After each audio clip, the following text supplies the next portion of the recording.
Hello everyone, my name is Chris Frazier, and this is my campus visit presentation, Soaring with the Owls, a four-framed structural analysis.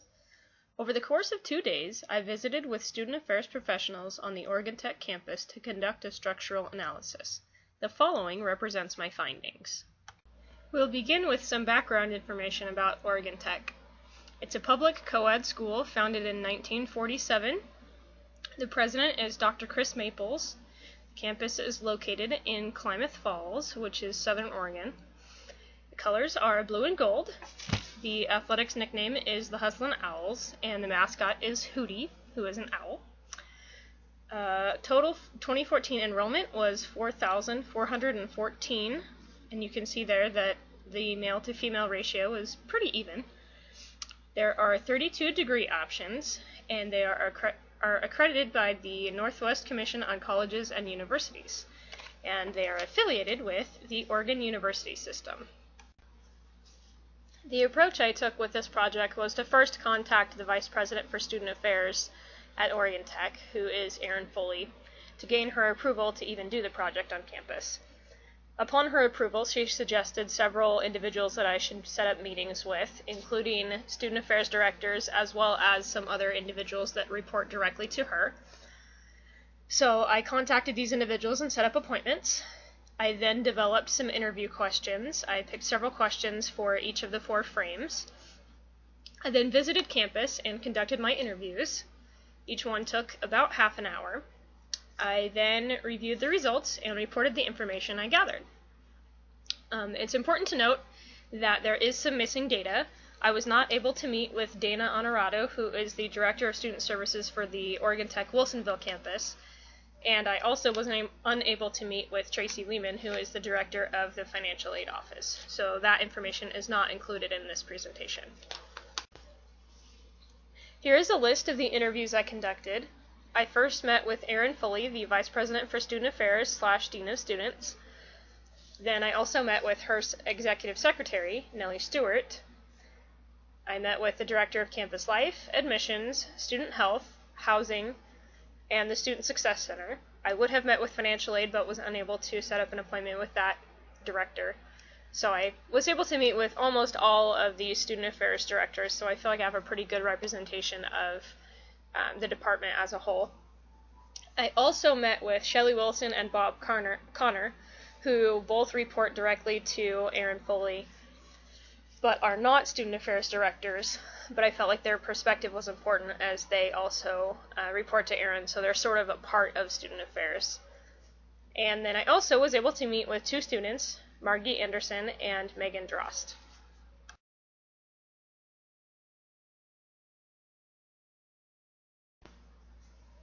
Here is the organizational chart for the Student Affairs Division. As you can see, Erin Foley is the Vice President for Student Affairs and Dean of Students, so she is the main source of power. And she is directly reported to from Nellie. And then all of the other directors fall under Erin, so basically it's a pretty straightforward structure with one person in charge as several others reporting to her. The questions I asked for the structural frame included: tell me about the organizational structure of student affairs. What are some of the goals, responsibilities, and roles within the division, and who determined them? And how do others feel in the organization about these goals? I also asked about policy decision-making and meetings. I asked about how decisions are typically made and who is responsible for those decisions, and how are problems identified, defined, and resolved, and where are the main sources of conflict, and how does conflict get resolved. I then also asked about individual evaluations, what criteria those evaluations are based on, who creates the evaluations, who evaluates each other, and just kind of how that evaluation process works. What I found through my interviews is that the structure of the Student Affairs Division is a divisionalized form in which one person is overseeing many other directors who are each in charge of their own departments. So the work of the Student Affairs Division is separated amongst each of the different departments, who then work individually to create and support the mission of the Student Affairs Division as a whole. What you didn't see on the organizational chart, however, is Shelley Wilson and Barb Connor, who are both direct reports to the Vice President for Student Affairs, Erin Foley, but do not appear on the organizational chart. They both serve kind of auxiliary roles within the Student Affairs Division, and so they're not technically a part of the Student Affairs Directors group, but they do report directly to Erin because they serve important functions that support the Student Affairs Division. The goals of the Student Affairs Division are supported by two different processes. One is the president of the university, or kind of a top-down approach, would give the director, vice president for student affairs, some goals and direction on things that he thinks they should be doing throughout the course of the year. And Erin would then take those to the rest of the student affairs directors. Another way that their goals are derived is collectively at an annual retreat that they hold each year. They would participate in a group goal-setting process where each person would have the opportunity to give input and feedback into what the goals would be for the year, rather than Erin as the person in charge just kind of creating them for the division. As far as the decision-making process within the Student Affairs Division, it's a very collective process in which Erin tries to solicit input from the directors at bi-weekly directors meetings, where she is able to bring information to the directors, and anytime there's a decision that needs to be made, she's able to gain input from each of the directors so that the decision is not just something that Erin makes on her own, but is supported by the various directors. And something that some of the directors mentioned to me while meeting with them is that even if Erin is not able to get their input at a meeting, maybe it's a quick decision that needs to be made, she will actually call, email, or even visit the offices of the various directors so that she can get their input and feedback on decisions before she makes them. However, directors did express to me that they feel confident that Erin would make decisions on their behalf that they would agree with. So if there ever came a time where Erin was not able to gain input from the directors, they did trust her to make a decision and have it be the best outcome for all involved. As far as the evaluation process, it is a peer process in which each director is asked to provide 5 to 10 names of individuals, both students and colleagues, with whom they work closely with throughout that year. And then those individuals are given an evaluation form that they would complete and return to Erin's office. And then Erin would tabulate all of that information and add her own evaluation to that, and then meet individually with each director and discuss the evaluations, maybe strengths and weaknesses, challenges, things of that nature, with each director individually. It is an anonymous process, however, so the only person who knows who said what about whom is Erin herself, and she does not bring that up in the evaluation of who said what, just simply what was said. Two structural recommendations that I have are, first, to have the goals posted or visible. When I asked the directors about the various goals within the Student Affairs Division, most of them had to either try and think off the top of their head to remember what the goals were, or they would have had to look them up specifically. So having some concise goals that maybe could be posted either on the director's wall or door or someplace within the division would be helpful to kind of reevaluate and constantly remind everyone, not just the directors, but others within the departments and students as well, of what the goals are and what Student Affairs is striving for that year. And the other recommendation I have would be to increase communication with the non-director direct reports, Shelley and Barb.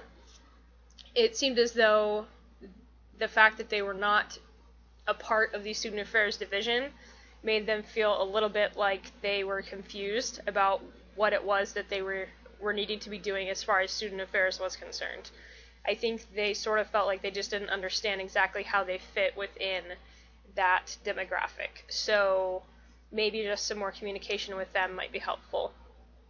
I do believe that this was a recent change, so it could also be that they were just working out some bugs still and were not entirely comfortable with what the change would mean and how it was going to look.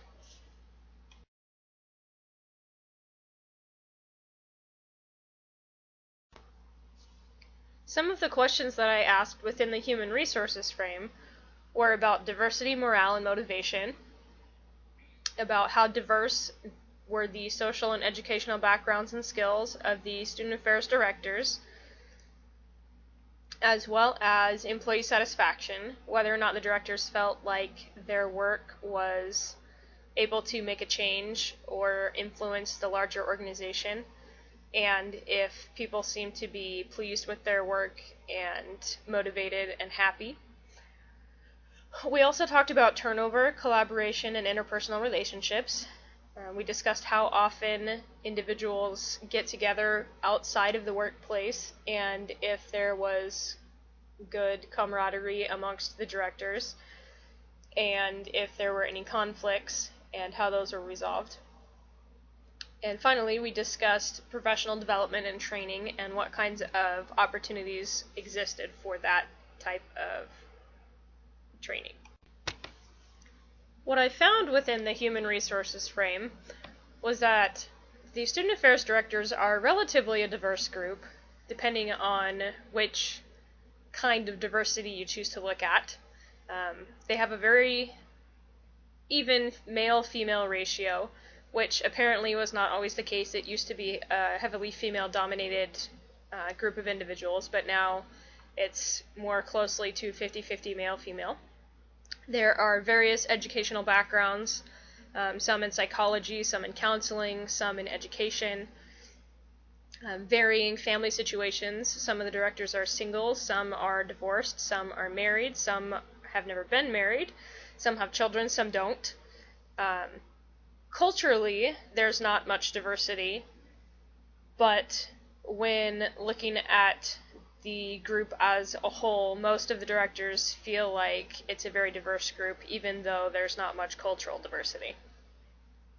As far as employee satisfaction, it seemed that many of the directors felt like both themselves and the rest of the student affairs directors were generally satisfied with their jobs.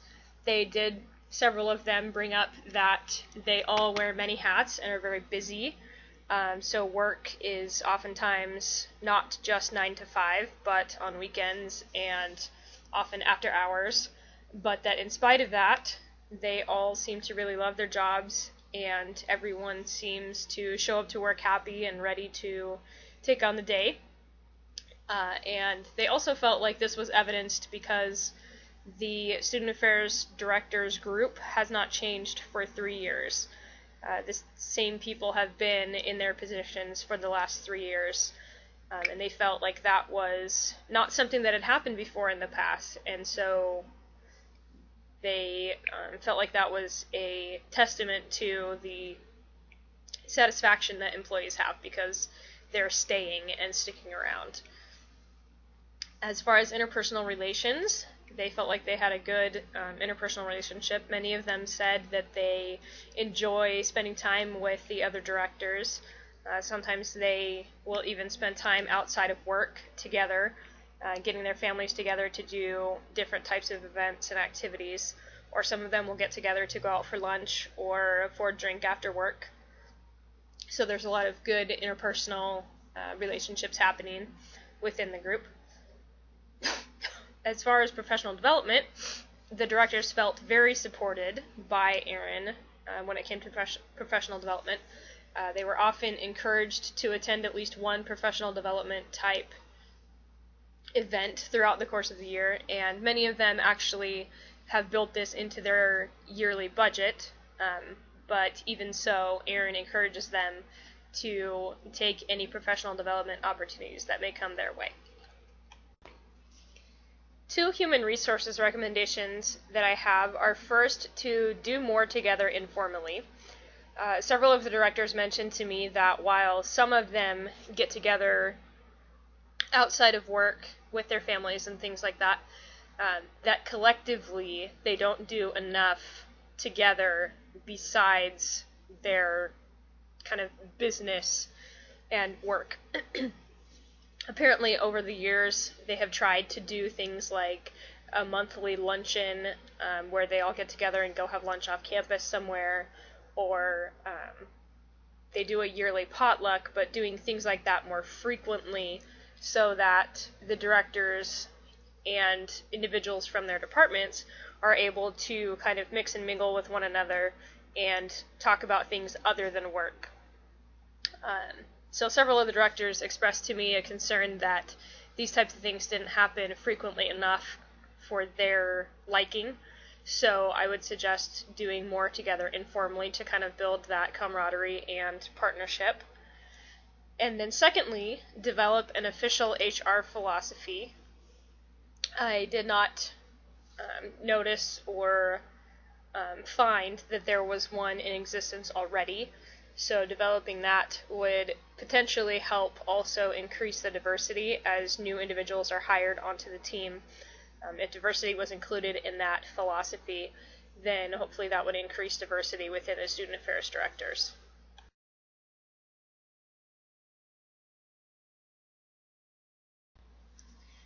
The questions I asked in the political frame included power distribution, conflicts, and coalitions, where I asked about the primary basis of power and how that power was used. And we also talked about conflict and what were the sources of conflict and how that was exercised. We also discussed access to power holders and what that looked like, whether the directors felt like they had access to those in power or not. And we also talked about decision making, how decisions were made and what the bargaining and negotiation process was around events, or whether things were discussed and decisions were made kind of in a backroom type of situation. What I found within the political frame was that Erin's power was diffused based on position and expertise. So rather than Erin being the primary power holder, she chose to distribute her power amongst the directors as necessary, giving them authority and power over their individual department, as well as decisions that needed to be made within that department. The directors mentioned that if there was information that Erin needed or a decision that needed to be made, and one of the directors had a particular information or expertise in that area, that she would come to them and ask for their thoughts and input, rather than acting as though, because she's in charge, that she knows all the answers. She was not afraid to ask questions and find information from those that maybe had more information than she did. And the directors appreciated that. There was also a little conflict within the student affairs directors. Every time I asked this question, it seemed as though the directors had a hard time thinking about what the sources of conflict were. And so there wasn't really much conflict that they discussed at all. If there was conflict, it was quickly resolved, and was usually small things like maybe a misunderstanding or a miscommunication between two individuals. But there was never departments who were at conflict with one another over really anything. I couldn't seem to get a straight answer about conflict from any of the directors, and I didn't get the sense that they were hiding the information from me because they didn't trust to tell me, but really they just didn't have any conflict. As far as access to power holders, all of the directors expressed a feeling of gratitude that they were able to access Erin's power almost 24/7. She had an open door policy in which the directors felt very able to reach her and find answers to their questions or access to their power anytime. Many of them expressed that Erin would allow them to text her on her personal cell phone, if they needed her thoughts or opinions or advice on things. They felt very empowered that if they needed her to get behind something that they were doing, that they could easily access her power by getting her to get behind an initiative or support something that their individual department was doing. As far as the decision-making process, decisions were collectively made by each of the directors together in their student affairs directors meetings, or Erin would come to them and find their thoughts and input on decisions if a short answer needed to be made. As for recommendations within the political frame, this isn't necessarily a recommendation, but more of a concern that there seemed to be a lack of conflict. Now, conflict can be often thought of as a negative thing, but within organizations, it really can be a positive thing, and anytime there's a lack of conflict, it often raises a red flag for me, because I feel like it either means that people are afraid to speak up because they don't want to create conflict, or that there's not enough challenge happening within the organization, and everyone's just sort of doing what they've always done, and that kind of creates a stagnant situation in which there's not really much change or innovation happening. So I'm a little bit concerned that there's not much conflict within the division, and I would encourage them to look more into that and figure out if there's a reason for that, and if not, then maybe celebrate the fact that they are working together so well that conflict is not an issue.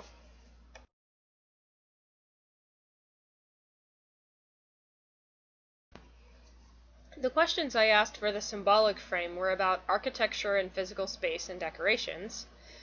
I asked the directors how the different spaces within student affairs were decorated and how those areas made them feel, and to tell me a little bit about how the spaces were arranged.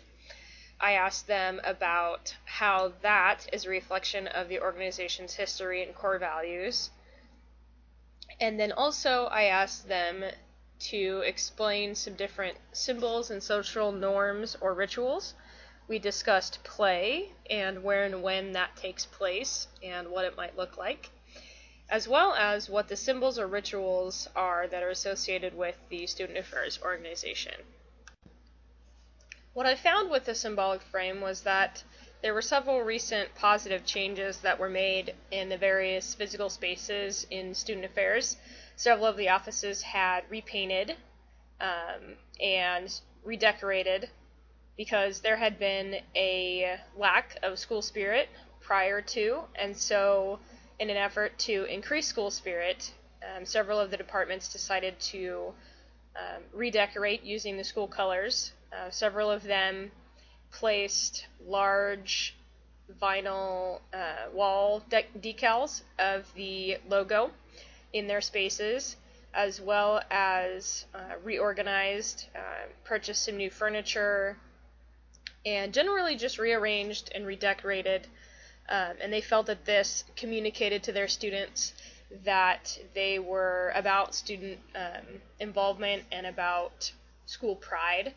And several of the students, in fact the two that I spoke with, commented that these changes really did exactly that they supported the students and made them feel like Student Affairs was really about the students.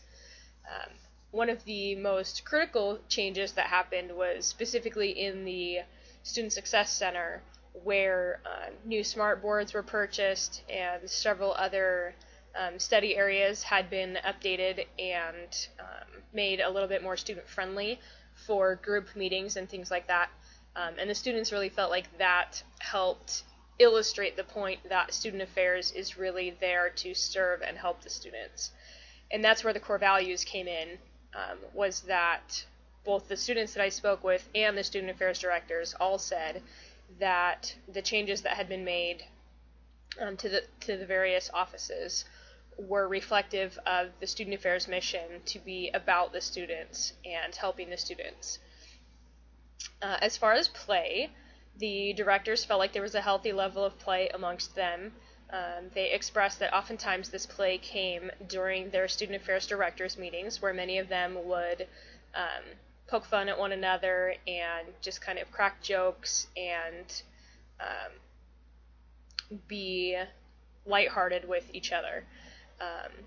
And that also came across in other ways where maybe they would attend one another's events. Especially we saw this with the admissions director and the campus life director, who both expressed times when they had played with one another at various student events and activities. And so play definitely plays an important role within the student affairs directors, both at the meetings and in individual relationships. Some of the symbols that were identified within the symbolic frame that represent the Student Affairs Division were identified as food at events. Several people mentioned that whenever they think about student affairs, they always think about free barbecues or events where there is food associated. So that was sort of a symbol that they felt represented student affairs. Another symbol that was identified was the wearing of name tags. Recently, Erin had created an initiative in which all of the employees within student affairs at the director level or below were required to always wear their official university name tags while they were on the job. And if they failed to wear their name tag and Erin spotted them, they were fined $1. To my knowledge, based upon the conversations that I had, this fine never actually happened. It was more kind of a joking threat. But the reasoning behind wearing the name tags was so that students would recognize who was in student affairs and feel comfortable asking questions as they saw these individuals out and about on campus. They could easily see that that person was associated with the university and be able to ask a question and feel comfortable using that person's name. So the use of that name tag and the wearing of the name tags was identified as a symbol of student affairs' desire to be out there and be known amongst the students. And finally, the last symbol that was identified was desk trinkets. I was told that throughout the year, Erin will provide different various desk trinkets that represent certain initiatives or things that she would like the directors to remember. So the example that was shared with me was a stress ball in the shape of a hand doing the index finger pointed up, so the number 1 symbol. And the directors were each given one of these stress balls and were asked to write either goals or something inspirational on them and then display them on their desk to remind them to be their best. Another example that was shared was a mustache from an event that the Student Affairs Division had, where it was a recognition breakfast where each of the Student Affairs directors and all of the individuals in their department were invited to come and have breakfast, but they were all required to wear mustaches. And then following the event, were asked to display the mustache somewhere on their desk to remind them of that event. So things like that that were symbolic of times that were shared or things that Erin would like them to remember were identified as symbols. My recommendation for the symbolic frame would be to become aware of organizational culture and be more intentional about driving it. I think that each of the directors and Erin has kind of an awareness of what the culture might be, but there's not really any intentional creation of that culture or like a plan or guide for that. So being a little bit more intentional about creating the culture that they would like to see would help kind of tie everything together and make a little bit more sense to have a plan and direction. So in conclusion, I think the Student Affairs Division at Oregon Tech is a very well-functioning division with an appropriate structure that is working for them. There's good human relations amongst the division and all the members in it. And there's a very good, appropriate distribution of power from the Vice President for Student Affairs down to the directors. And there's a strong culture of helping students and developing and enhancing school spirit. I really appreciated the opportunity to spend some time on this campus and learn more about the Student Affairs Division and the strengths that they possess. Just for fun, I included some other information about campus. The first link will take you on a virtual tour of the campus. The second link is a video of the admissions office singing Jingle Bells. And the third video is a Spirit Week video that Campus Life made. The top photo is a picture of the fountain that's located in the middle of campus, and the Oregon Institute of Technology sign, which is very prominent as you first drive onto Campus Drive. And the bottom picture is a nighttime view of the College Union.